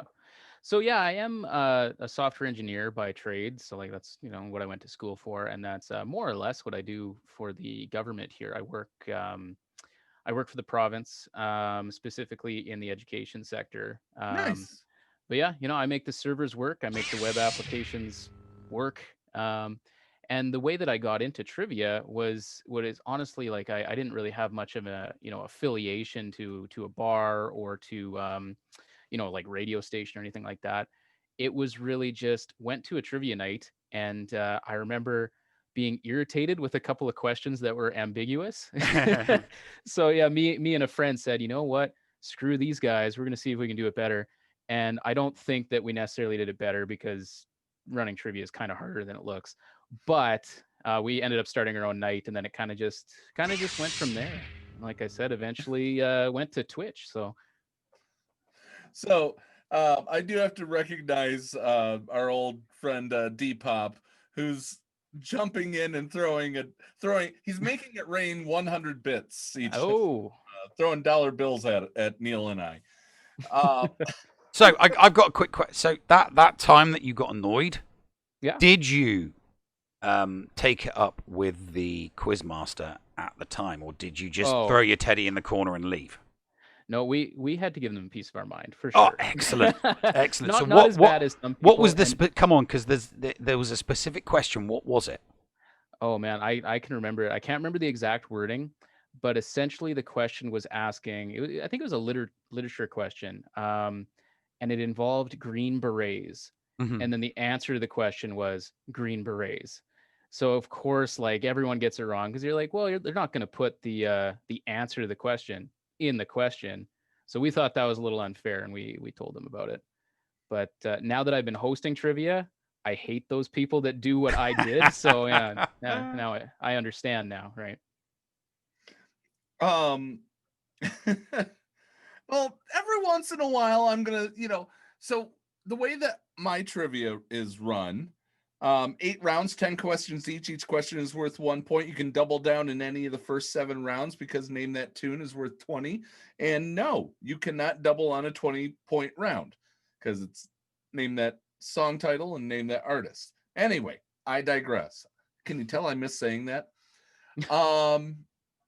So one of the questions is going to be super duper easy. If it's a math question or if it's a math round, question 6 might be what's 1 + 1? Mm-hmm. Why would that see? I think that's insulting to the intelligence of the people you're asking the questions of. Yes, but then do you know how many people in a 91-point night will score 32, and they tell me that the questions are way too hard? Yeah, I get in trouble for writing too hard of questions. Well, if the questions are too hard, it's like get good, But if the questions, if the questions are just like, I know that someone in the chat's going to be like, there are no easy or hard questions. It's 100% dependent on the knowledge base of the participant of the quiz, and that's fine. Somebody who is, has a brain like a sponge and knows the answer to every question would probably go, well, no, then they're not hard questions. They're easy. If you're getting 99 out of 99, of course the questions are easy for you because you know the answers. But you need to take, you need to make it general. So if the average is like 30 out of 90 or 50 out of 90, then you can say, okay, if the average on this night is 30 out of 90, the questions are hard. Or if it's 50, they're, slightly easier. I don't think that you should be putting easy questions. Like I'm talking about bone questions, like you just said, what's 1 + 1? Is the sky blue, true or false? It's silly thing, little things like that. So let's talk about the difficulty of questions that's on your channel. Mm-hmm. What's your average? You called it get rate earlier when we were talking. So I aim for 65%, and that just has been kind of, the magic number where just about everybody gets to get a few, and everyone gets to feel smart. Because end of the day, I think that's what trivia is about: is people want to feel smart and they want to have fun. So if your get rate is sitting at like 10%, no one's having a good time. So yeah, I usually aim for about 65%. And talking about easy questions and hard questions, what I've discovered is the best way to go about it. If say you're doing 10 questions, it is way easier to give people, 4 easy questions, 4 kind of medium questions, and 2 really hard questions. And then it's going to kind of come out in the wash to be about 65%, and everyone's going to get a few correct. That's way easier to do than write 10 questions that are all, a 65% each. So that's why I always throw in a few easy ones, because everyone likes to feel kind of smart, right? Yeah, but there's easy, and then there's 1 + 1 easy. I mean, you're not. I would draw a line there. Yeah, there you go. 1 + 1's a little bit much. Okay, fine. 1 + 2. There you go. All right. They have to use an extra finger. So I'm just waiting for someone to say 3 in chat. I saw an 11 go by. Yeah. They've been having fun. 1 + 1 in binary is technically 3. That is very true. So we see that we are mainly a Star Wars Galaxy of Heroes podcast. We noticed you're wearing your Star Wars shirt there. What are you a Star Wars aficionado? I I would be, it would be naive for me to say aficionado, I think, because the fan base of Star Wars, it goes forever. But I like Star Wars. I've seen all the movies. I don't know if I dislike the prequels or the newest ones more. Is that a controversial thing to say? No, it's not. I don't know. I think I actually might like the prequels better than the set of 3 that came out recently. Yeah. But so you like the prequels over the sequel trilogy? Yeah, if that's how you want to put it. But yeah, I am excited to watch The Mandalorian tonight. If I wasn't doing this, I'd probably no be watching it spoilers. right now. Yeah, we I watch would it on never. Sunday. I would never. But I have been really enjoying The Mandalorian. I think it's a lot of fun. But I do own a Star Wars shirt. I also have a Christmas Star Wars shirt with Baby Yoda on it, and I also have a 3D printed Baby Yoda. But I don't want to give a spoiler here, but this is actually a green screen behind me, so he does look a little weird. No, that's cute. An albino baby. That is Yeah, cute. yeah. That is a very, very cute Baby Yoda. But I have a friend that does 3D printing for. He actually makes paintball gun parts. Is his big thing. He makes paintball gun parts to make paintball guns look more like real guns. Is his thing. However you feel about that. But he also makes Baby Yodas. That can be dangerous. Yeah. No, he does all sorts of 3D printing, but he owed me a favor, so I got this guy printed, and it's pretty slick. Well, they did a very, very good job 3D printing that. I'm going to tell you that right now. Yeah, that is that is very, very good. Yeah, all painted by hand too. He did some good work on it. I'm glad he owed me one. It's definitely a good favor to call in. Having a friend with a 3D printer. That's what I am. But regardless of what it is you've had 3D printed, being owed a favor by a friend that has a 3D printer is a good friend to have one owe you, because you could have asked for anything. Oh yeah. I do have a question actually for you guys, or maybe chat. I want to get something printed to go with my 4-inch tall Baby Yoda. I don't know what exactly. I was thinking maybe cup. like that he floats in. No, you could get the bassinet, but I'm thinking the little cup that he's drinking out of. Yeah, that would be good. I was thinking maybe the egg tank. I don't know how. Yeah, no, I think that would be kind of cool. Yeah, the egg. Just the kinda crib right next to him. Yeah. Or no, I'm talking the egg tank with the frog eggs in it. Oh, right. Okay, the egg do tank. Ah, right. You could also do the little ball that he played with in the first season. Oh yeah. But I feel like I need something. He's reaching out. Oh, it's off camera there. Yeah, he's reaching out for something. Yeah. Next time, ask for a Baby Yoda holding a boombox over his head. I like that too. And put a little mini speaker with an MP3 player in there, so that it actually plays music. I think that would be pretty cool. A Baby Yoda holding a ghetto blaster, a boombox above their head. I think something like that would look cool. No, could be slick. So, how often do you do your trivia nights? So I've kind of fluctuated over the last year and a half, but currently it's every Thursday night. I gotta switch to the time zone, 8 p.m. Eastern or 7 p.m. here in Saskatchewan. See, we don't have daylight savings time here in Saskatchewan, which is to say, like, it's Central Time year round, and it means whenever I talk to someone on the internet about time zones, it always gets confusing. So Eastern Time is the better way to go, but 8 p.m. Eastern on Thursdays, and then Tuesdays I've been experimenting with this kind of watch party thing where we watch a movie, doing the Twitch watch parties, and then ask trivia questions during the movie, as well as kind of a memory round after. So, you can see what you remember about. Do you pause it for the trivia round? No, because you can't on Twitch watch parties, which kind of sucks. But it just means I kind of just, wait for kind of a slow part and then ask some trivia questions kind of on top. So what were the movies you did last week? Okay, last week was Kindergarten Cop was on Tuesday. Oh. And then the week before that we watched Congo, which is You know what? I think it's an okay movie, but it gets a lot of crap, and it's got problems. But it's got the magnificent Tim Curry in it, so I love it. Yes. The stop eating my sesame cake, makes me laugh every time. And speaking of Tim Curry, we watched the week of Halloween. We watched Clue, which was a lot of fun. Oh, I love Clue. The only problem with How Clue, could you not watch the Rocky Horror Picture Show on Halloween? I'll be honest with you. Prime. I don't really like the Rocky Horror Picture Show. Yeah, Get him off. Get him off now. Get him off.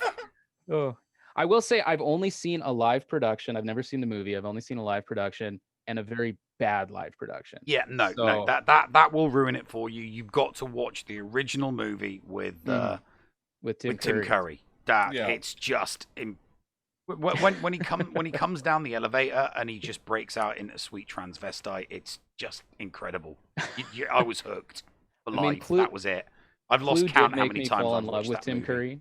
So I think Clue did make me fall in love with Tim Curry. So I think I do need to maybe give it a shot in movie form. You must give it a shot in movie form. Yeah. Tim Curry in his youth was just, Clue, Rocky Horror Picture Show, Annie. Most people forget that he was the bad guy Rooster in the original movie of Annie, and he was brilliant in that as well. Yeah.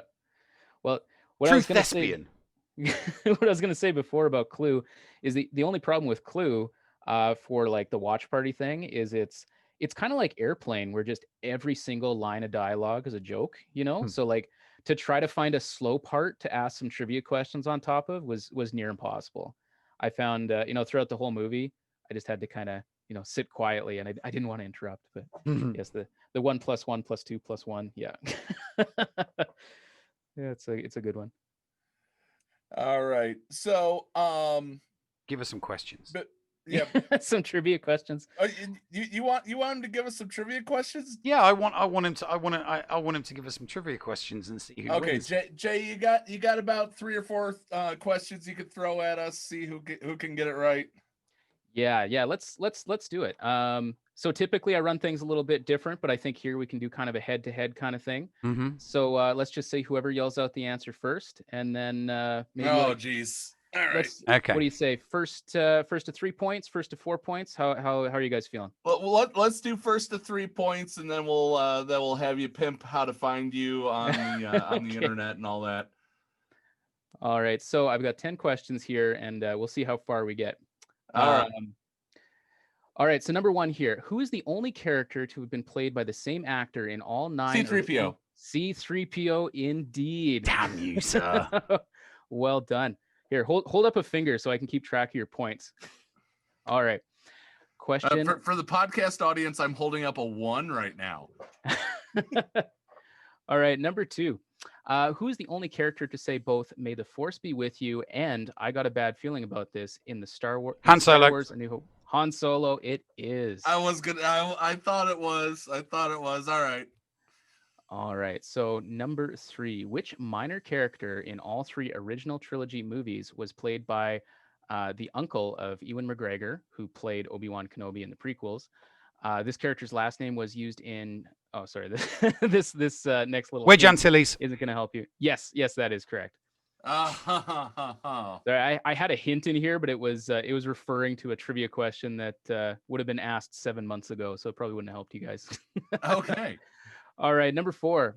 Although Admiral Akbar's delivery of the line "It's a trap" in Return of the Jedi is near and dear to the hearts of many Star Wars fans, the line was originally delivered less memorably in The Empire Strikes Back by what other character? Lando. Nope. Okay. I do I lose the point or Leia? No. Leia, it is. Yep. All right. Neil got it. Neil got Holy 3 cow. points. 4 questions and 3 to 1. Do you want to go to 4? I can give you one more. Here, well, give me one more. Don't make it easy. Give me one more for me to possibly redeem myself to keep. Yes, you got your 3. You win. I'm going to see if I can redeem myself and get 2 out of 3. All right, I've got one on here that had a 3% get rate when I ran it on Twitch. Oh yeah, come on, bring it. So I think this must have been maybe one player got it right. Let's see here. Nearly a decade ago, A group of fans led by what teacher created an edition of the original trilogy movies that are a high-definition reconstructions of the original theatrical releases? Led by what teacher?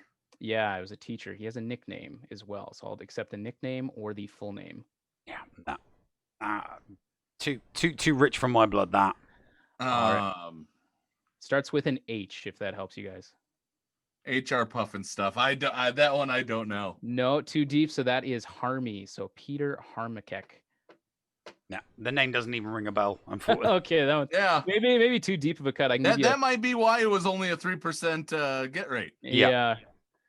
All right, I'll give you a 41% here. Well, wait. The name starts with an H. Does it have 8 letters? Ends with an X? No. Inside joke for podcast audience. Okay. Sorry.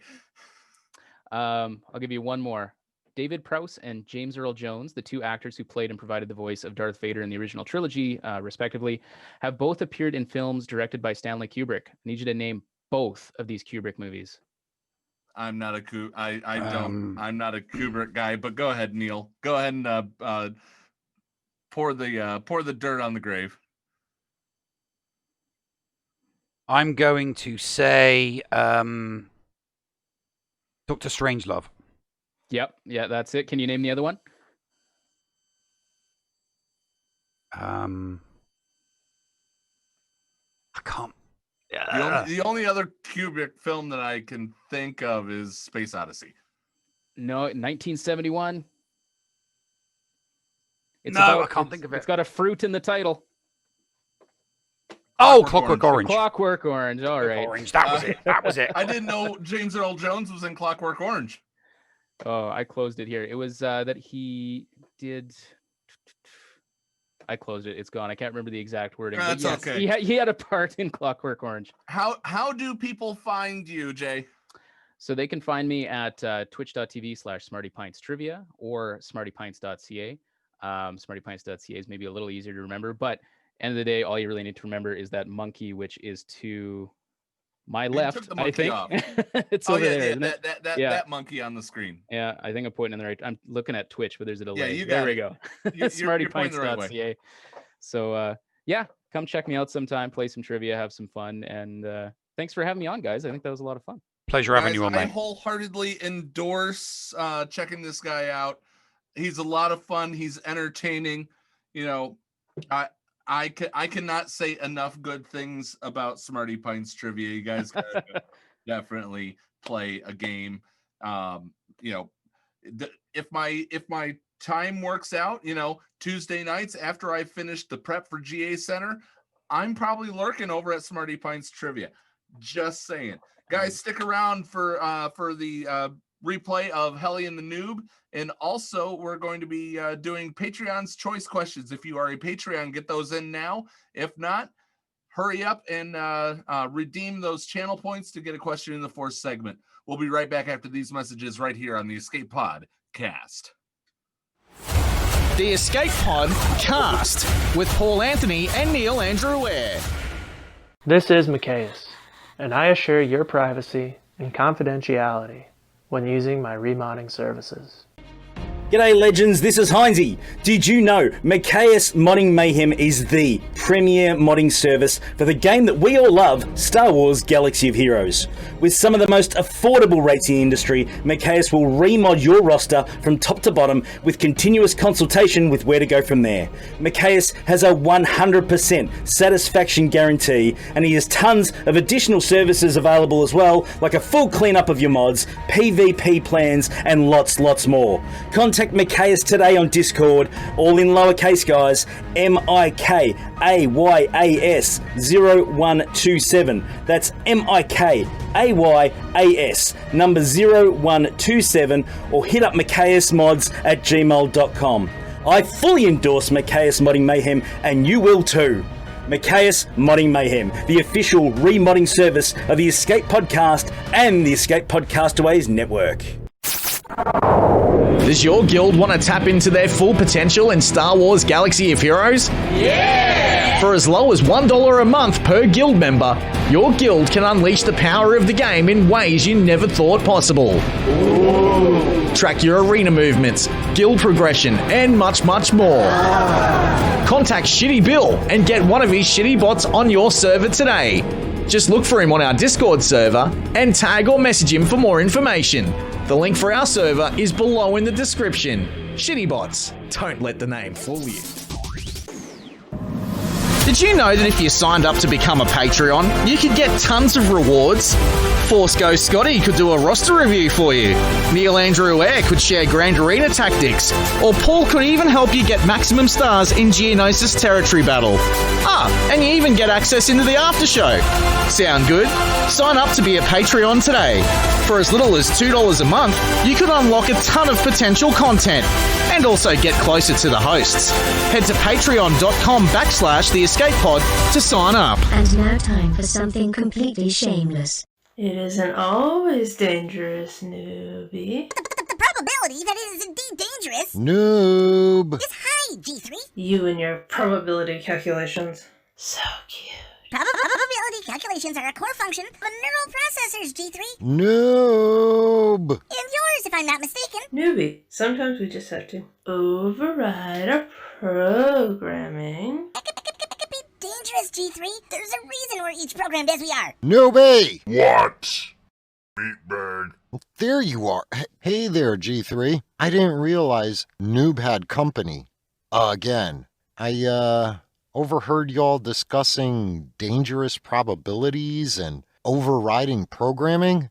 And let's just say I wanted to ask, what's the problem this time, Noob? You know, it's become kind of our shtick for me to ask these questions.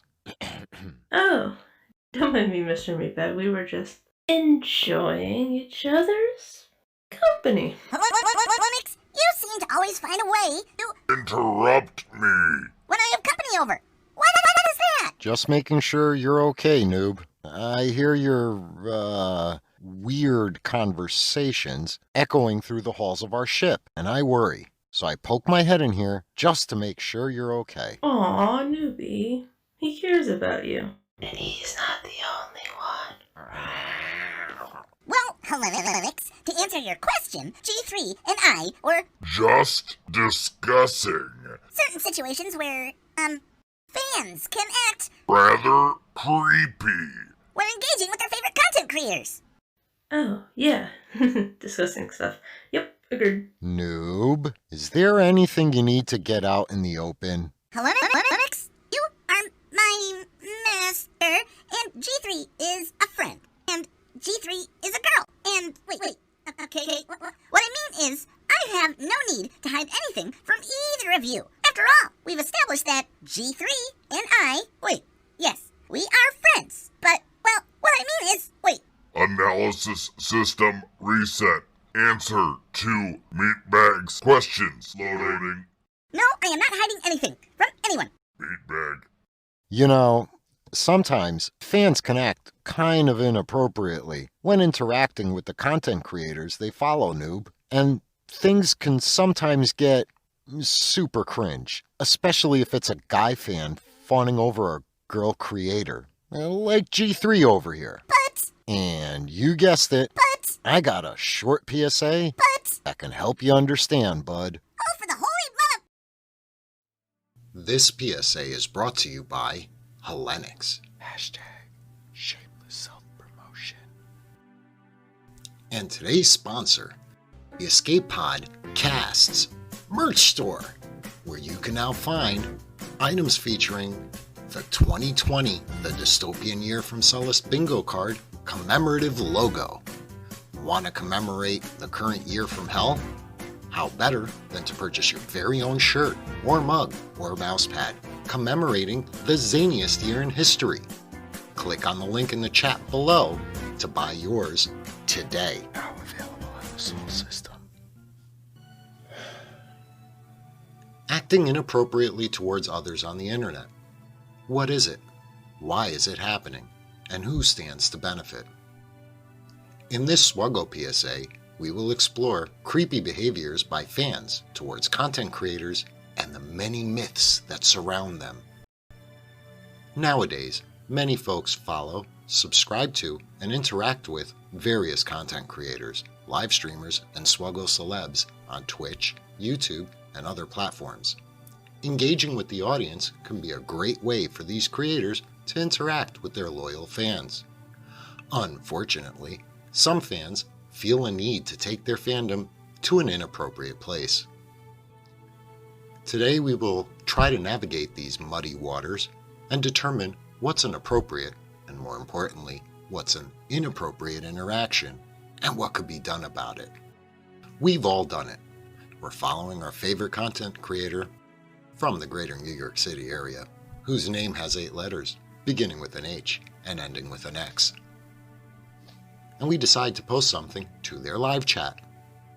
We might post a simple hello there, or we may interject some wisdom we've acquired. And yes, sometimes we even make a joke. All these are good interactions. But some folks, and yes, I'm looking at you, Randy, become a little too creepy with their interactions. If you've ever posted something, for example, even remotely approaching that you're thinking of finding out where your favorite live streamer lives because you feel a special connection to them and know that if you could just get a chance to meet them face to face, they'd fall head over heels for you. You're being fucking creepy. And you need to stop. Seriously. You see, folks, both content creators and fans are normal folks, just like you and me. And as such, they should be treated like regular old normal folks. And that means being polite, respectful, and more importantly than anything else, not creepy. So before you act inappropriately toward your favorite content creator, live streamer, or SWGOH celeb, remember this. The last thing you want is a salty Spartan shoving his size 11 roach stomper squab your ass until the laces come out your nose. Seriously, stop DMing me pics. I don't want to see your The hell's wrong with you? This has been Hellenix. #shameless self-promotion. For the Hellenix SWGOH YouTube channel and the Escape Pod Cast merch store, where you can now buy your very own 2020 The Dystopian Year from Celis Bingo commemorative item today. Now available in the Sol system. So, I'm filling out the police report for that creep that keeps DMing us those dick pics, but I don't know how to describe the, quote, nature of the harassment, end quote. Should I just write, he keeps sending us dicks? Oh yeah, no, that's much better. Hang on.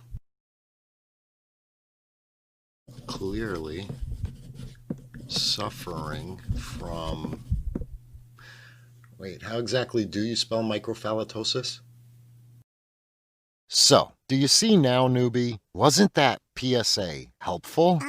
Once again, Hellenix. That PSA did not explain anything. Newbie's right, Mr. Meatbag. Newbie is so smart. Hmm? G3 is correct, Hellenix. You... Don't realize... Exactly, what is going on here? He's right, Mr. Meatbag. I may be a galaxy-famous live streamer with trillions of fans, but Newbie and I have known each other from before I made it big, and he has never been inappropriate to me. Although sometimes, I wish you would. Wait! Hey, noob, blink red if you're uncomfortable with her presence, and I'll enact the TC-14 protocol. Blink blue if you want her to stay and you want me to go. What? You aren't gonna ask me to leave, are you? Newbie? Oh, thank the force. Oh, Newbie. I was worried we had another malfunctioning and destructive droid with feminine programming on our hands. RNGesus be praised. Remember that girl droid from Season 1 of Hellion the Noob? TC-14, huh, noob? She was something, huh? Am I right? Am I right? No, Lennox, G3 is Nothing like PC-14. I told you, G3 is friend. Well, if that's the case, and you two want some privacy, I'll just head back to my quarters. G3, there's sci-fi movies loaded in the holotube and fresh cans of motor oil in the fridge. Make yourself at home. And, Noob? Yes, Lennox? The door to this room stays open at all times, okay? But that's not up for debate. Door stays open. Yes, Lennox. Now, you kids enjoy each other's company and let me know if you need anything. Deuces, everyone. I thought he'd never leave. Now, where were we? We were discussing, probabilities? No, you were just about to tell me who in the space hell TC-14 is. The Escape Pod. Cast. The Bridge.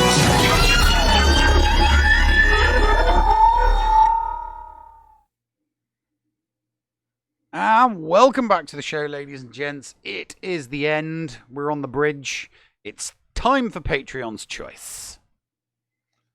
That is very, very true. We are, we're first off, just want to say we are very, very grateful for each and every single one of you guys, especially for Fruit Ninja Mike, also known as Pete2204. Thank you for the raid. Yep, thanks for the raid, Pete. Right as we're heading out for the third break.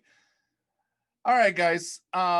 This may end up short. We're gonna see. I'm gonna read off all of the Patreon's choice questions, and if we have any that come in right before we end, I will try to get to them. It all depends. Number one, name a hobby that you have that most people aren't aware of. I make pom-poms. Yeah, do you that anarchy symbol behind you during the thing is made out of pom-poms? Yeah, I've got a lot more of them now. I've got some yellow ones. I'm making mini ones. I'm making mini ones to sell to anarchists. So during GAC, during his GAC streams, check out his little anarchy pom. For me, I collect rubber ducks.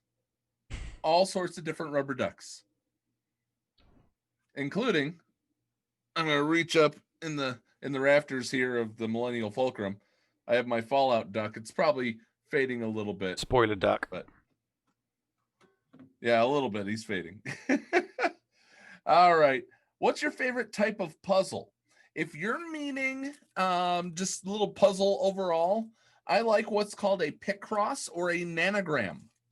It has numbers, and you figure out based on the numbers on the side of the grid what the picture is in the grid. I like jigsaws. 1,000 piece jigsaws are my favorites. All right. Which is the coolest looking Imperial trooper in the films? Death Trooper, Rogue One. I'm old school Stormtrooper. You think that's the coolest looking one? It is, yeah. It is. Look. The reason it's not just me that think when you go, at conventions, more people dress up as stormtroopers than any other type of Imperial trooper. So they like me think that if I had a choice, if someone said you can have an Imperial trooper costume to go cosplay with, I would choose a stormtrooper. All right. For me, Stormtrooper is cool, but coolest looking is definitely the Death Trooper. But the coolest, I could see Stormtrooper being the coolest, but the coolest looking is the Death Trooper. So I'm not too far off from there. All right. Here's the question that JJ Manners made me go, ooh. Okay. If you woke up and Star Wars had never been made, who would you get to direct, and who would you get to play Luke, Leia, Han, Vader, and Obi? So starting over today, who's directing it and who's playing the leads? Oh, right. Okay. Okay. So I would get So as far as I'm concerned, it'd have to be the director. It'd have to be Greengrass. It'd have to be. I'm sorry, Paul Greengrass. Okay. Have to be Paul Greengrass. I think the guy is just, he knows his stuff, and his movies are incredible. I've not seen a bad Paul Greengrass movie. And if we're talking about the cast, I would probably go with. Oh wow. Okay, so Luke needs to kind of start off a little bit naive, so maybe. Okay, while you're thinking about that, my director is Christopher Nolan. You go with Christopher. You'd go with you're going with Batman over. So you're going with the Batman director, and I'm going with the Bourne Identity director. Yeah. No, I wouldn't argue with that. I think Christopher Nolan would be an excellent. Dr. Jojo just said Nolan is the right choice. No, Nolan's an excellent director. I have nothing critical to say about him. So I were who would I go acting wise? I would. God, it's difficult. It's tough because you need someone to be able to pull off naivety. That the naivety of the young. And then you need someone like a female character a young female character that can pull off. So let's I'm in charge, where she walks in and she's in charge. You're probably gonna hate me for this, but I can see, Mark Hamill was a nobody, right? Yeah. Mark Hamill originally was a nobody when he went into it, and he was a little dopey looking. I mean, he looked down the barrel of a freaking lightsaber, okay? Yeah. Don't think of this choice as in how he's typecast. Think of this choice as in the age. What about Michael Cera?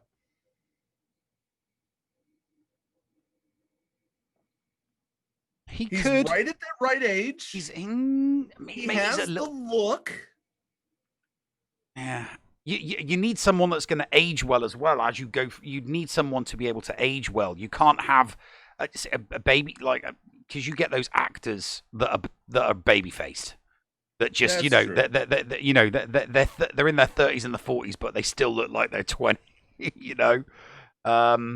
It's a tough one. That I mean, I think that the hardest one to cast would be Han Solo. I mean, it would, because Princess Leia would require an absolute. Oh, see, I could work. I mean, I could go with an Amber Tamblyn, but she's.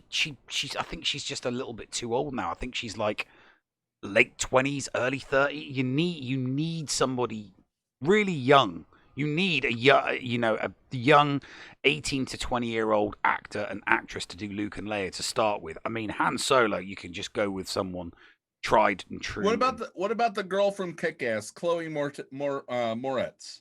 Oh, she could do it. Actually, she might not be that bad. Yeah, she might not be bad. Actually, she could do it. Yeah, Chloe Moretz could definitely pull it off. Who do we have playing Han?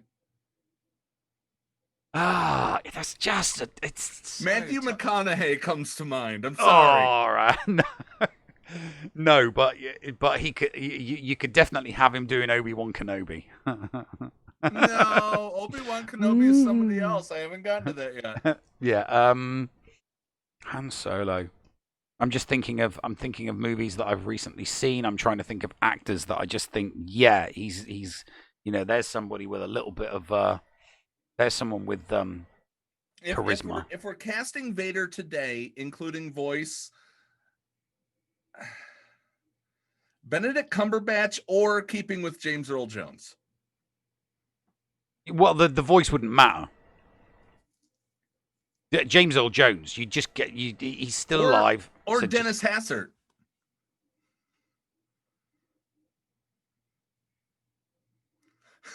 Now, I tell you so.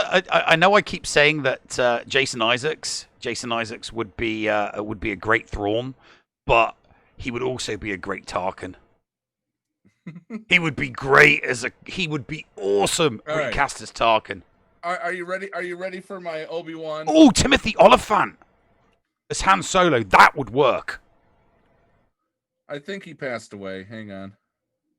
No, he hasn't passed away. All right, you ready for my Obi-Wan? Go on then. Jeff Bridges. Yeah, yeah. No, I watched Tron Legacy as well. Yeah, you're thinking Tron Legacy, and no, yes. I haven't watched Tron Legacy. Oh, have you not watched Tron? If you haven't watched Tron Legacy, watch Tron Legacy. It's got Jeff Bridges in it. He's brilliant. Yeah. Yeah, no, that could work. That could definitely work. All right, and so playing off of that, who would you cast to play Hondo if he ever came to The Mandalorian? Anthony Rapp. Who's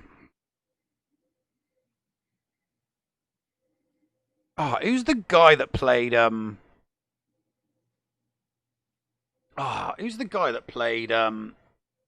Smeagol in Lord of the Rings? I keep forgetting the actor's name. Andy Serkis? Andy Serkis. Yeah, I think he would be good.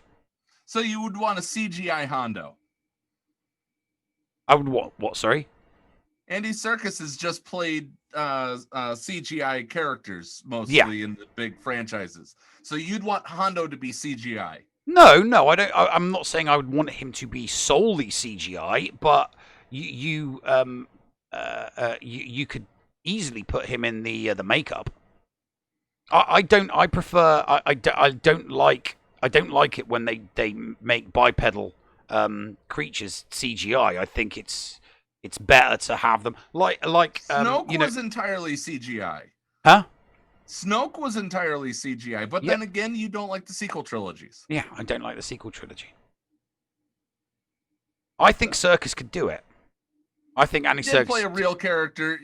Geek Girl is true. He played a real character in Black Panther. He does do real characters. He is a real actor. He's not just the premiere. I mean, he is the go-to actor that Hollywood tends to go to for the CGI, but that's just because he's been doing it for so long. And when Hollywood wants someone to play a 100% CGI character, it's like, well, who's the best at the moment? And it's Andy Serkis, the dude's done it so many times.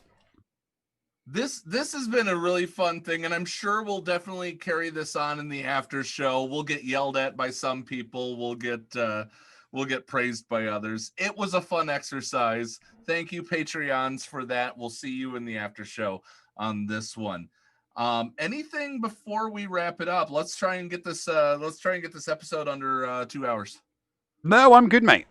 All right, guys, it's been a lot of fun. I personally, before I do the usual wrap up, I want to thank everybody that has supported me. Me personally, in my search for the job that I agreed to start on December 1st. You guys have made my dream come true. Thank you from the bottom of my heart. I know my head's getting cut off on the Twitch episode. I'm backing down here a little bit. Guys, I'm so grateful for everything that you've done. Please accept this sincere thank you. Thank you. All right. Protect those that you love. Wear a mask. If things are crazy, stay home. Don't endanger yourself and others. Please be nice to each other, damn it. I love y'all. With that being said, Neil, push the button. You got it, mate. Ta-ta for now, folks.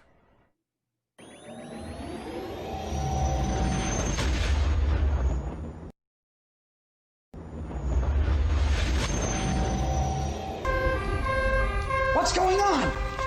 Where the hell are we? Paris? Thank you for pressing the self-destruct button. Attention! This is Colonel Sanders in forward command. Abandon ship! Abandon ship! All personnel proceed to escape pods. Close down the circuits. Evacuate the city. Self-destruct mechanism has been activated. Abandon ship! Where is it? Where is it? It's gonna be here. Out of order! Even in the future, nothing works. This ship will self-destruct in exactly 10 seconds. Counting down. 10, 9,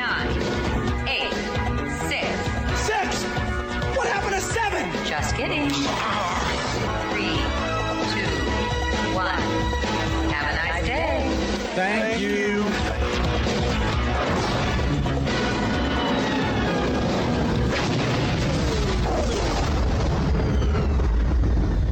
Hello, friends. This is Thaddeus from Going Nerdy. The Escape Podcast was filmed in front of a live studio audience full of tweaked out murder bears. Sit, Boo Boo, sit.